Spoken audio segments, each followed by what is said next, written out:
कितनी बार शायद आपके साथ ऐसा हुआ हो कि कोई ना कोई ऐसी छोटी सी बात हो गई हो कि जिसकी वजह से आप जो है वो बहुत ज़्यादा डाउन फील करना शुरू हो गए हो, या किसी की बात की वजह से आपको इतना ज़्यादा गुस्सा आ जाए कि आप बिल्कुल ही जो है वो क्या हो जाएं जी, परेशान हो जाएं। अगर कभी आपके साथ ऐसा हुआ है तो आज की स्टोरी जो है वो आपके लिए बिल्कुल जो है ज़बरदस्त किस्म की है, जिससे आपको बड़ी ही ज़बरदस्त किस्म की लर्निंग्स जो हैं वो ज़रूर मिलेंगी। ईगल्स को तो आपने देखा होगा।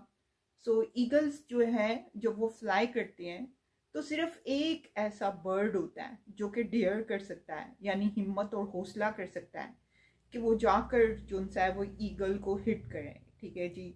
जो सा ऐसा परिंदा जो कि उसको हिट कर सकता है उसको रावेन कहते हैं, यानी कि जो पहाड़ी कौवे होते हैं, ठीक है, वो सिर्फ एक ऐसा परिंदा होता है जो कि जाकर ईगल को जो है वो हिट कर सकता है। तो जिस वक्त ईगल फ्लाई करती है तो जाकर उसकी गर्दन के ऊपर जो है वो अपनी चोंच मारना शुरू कर देता है, उसको हिट करना शुरू कर देता है।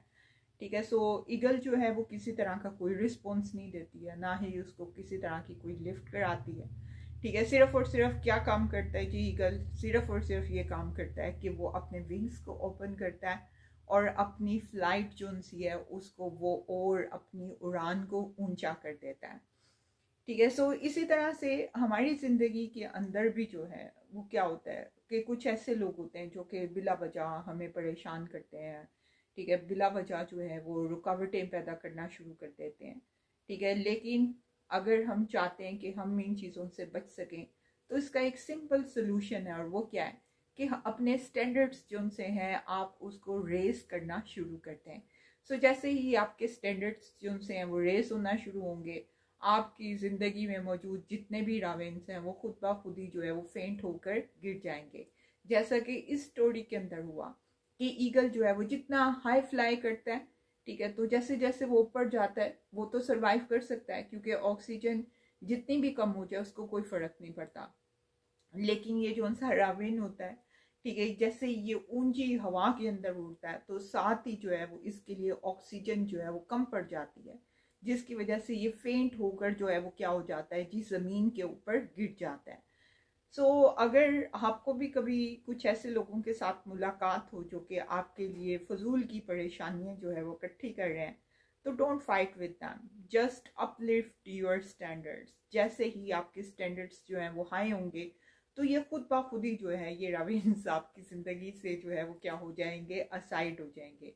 अगर आप हर परेशान करने वाले, हर क्रिटिसाइज करने वाले पर्सन से रुक कर उलझेंगे तो शायद आपकी रफ्तार जो है वो मध्यम हो जाए।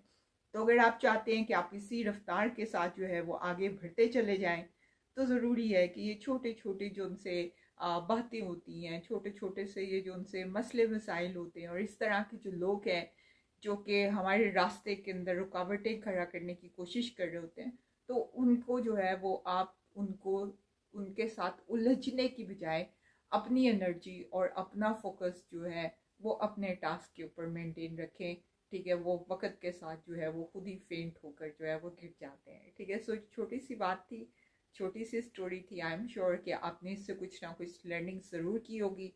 लेकर आऊँगी आपके लिए ढेर सारी लर्निंग्स। अभी मेरे पास टाइम थोड़ा सा शॉर्ट था, and remember we were completing our learnings related to how to analyze people. I will be building upon that information. I was talking about the body language.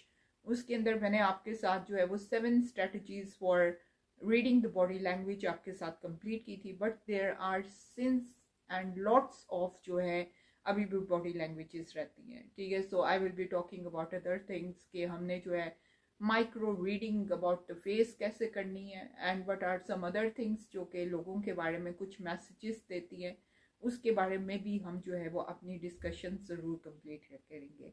अपना बहुत ढेर सारा ख्याल रखें, and I will see you next time. Thank you very much.